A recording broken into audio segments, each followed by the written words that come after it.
Today, we're going to tackle the North 50 of the Johnston County 100-mile back road route. So, stick around.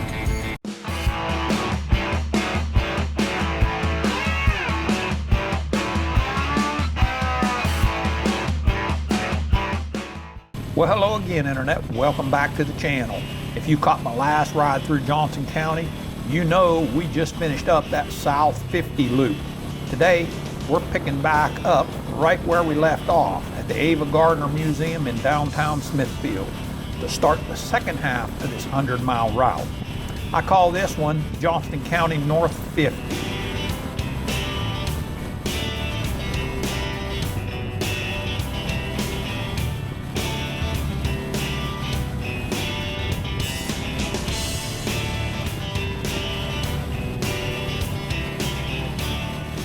Now, if the south side was about history and the destinations, the north loop is really more about the ride itself.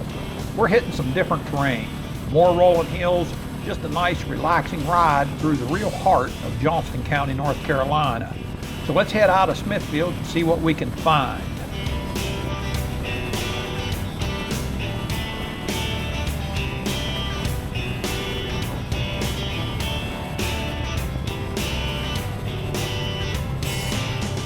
As we pull out of town, I want to mention one quick stop that you might make. Just about a half a mile or so off the main route is Bulldog Harley-Davidson. It's a great local spot, so if you realize you forgot a piece of gear or you need to grab some parts or accessories for the day, that's the place to do it.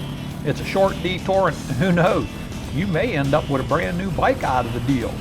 Once you're set, we're headed right back to the loop, leave the traffic behind.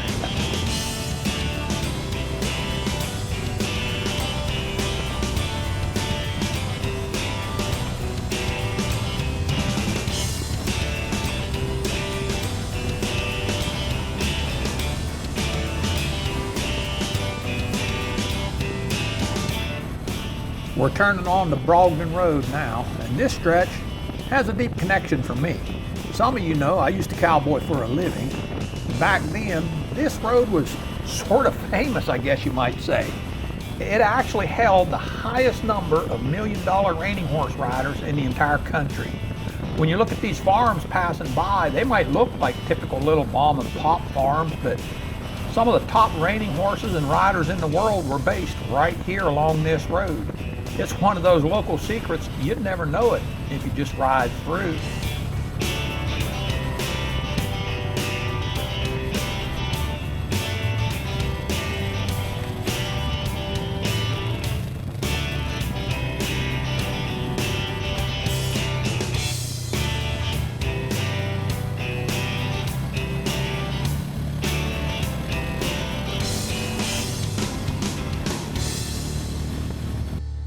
Our next stop is a place called Wild Bill's Western Town. Now this is a private collection, so you have to call ahead and make an appointment if you want to take a tour. You'll hear some people say it looks a bit run down these days, but honestly, that's part of the charm. If you think about it, what a real town in the Old West actually looked like, well, they were pretty run down too.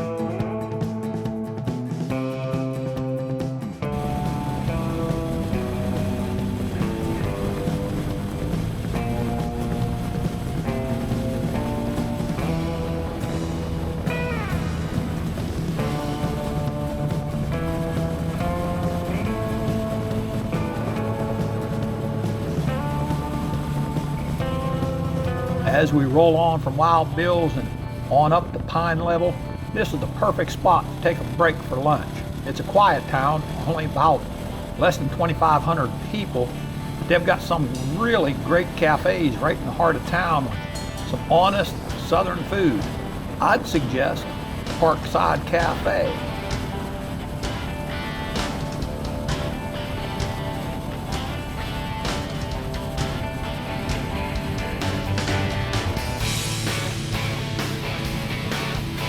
Now, if you rode with me on the South Loop, you know we stopped at the Broad Slab Distillery. We're going to make it just a little bit more tame on the north side here. See, just a bit further up the road, we're going to roll into the Hinnant Family Vineyards. These folks have been at it since 1971, and they're the largest commercial muscadine vineyard in the state. It's a beautiful setup with live music on the weekends and a little eatery in here. If you don't stop in Pine Level for a bite, you certainly need to stop here and get one. And if you're a wine fan, they do tastings here as well. But remember, if you're doing a tasting, make sure you're riding two up and you're not the one on the front.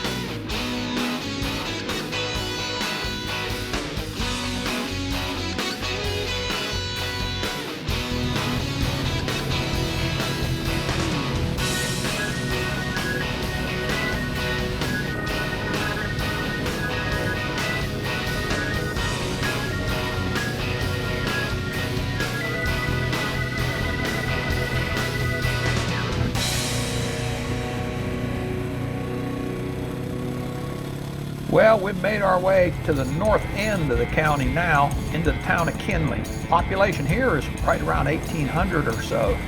It's got that classic small town feel. We're going to just head through the back of it.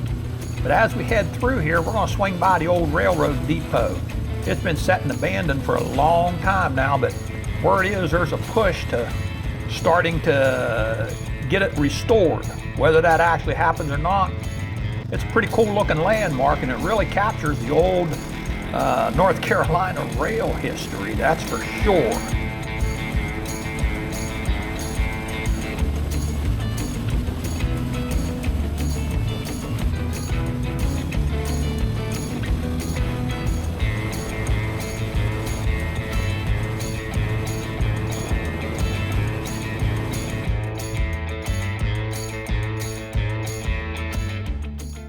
And while we're here in Kinley, we just have to stop at the Tobacco Farm Life Museum. This place started back in the 1980s, and it's grown into a great little project for preserving the way of life for farm families from the late 1800s through all about the mid-1900s. They've restored actual historical buildings like a homestead and an original one-room schoolhouse. It really shows you the grit that it took to run these farms back in the day.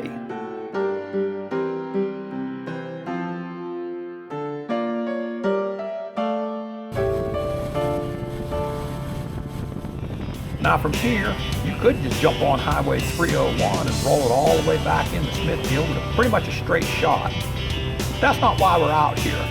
Instead, I'm going to take the side roads. We've got some pretty good twisties through here that make returning on the back roads a lot more interesting than just rolling down the highway. We can enjoy these curves all the way back into Smithfield.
And as we roll into Smithfield, that's going to officially complete the North 50 and the full 100-mile loop.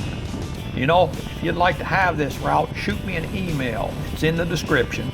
And I'll send you the GPX or a KML file so that you could ride it for yourselves. Let me know in the comments what you think of the North Loop versus the South Loop.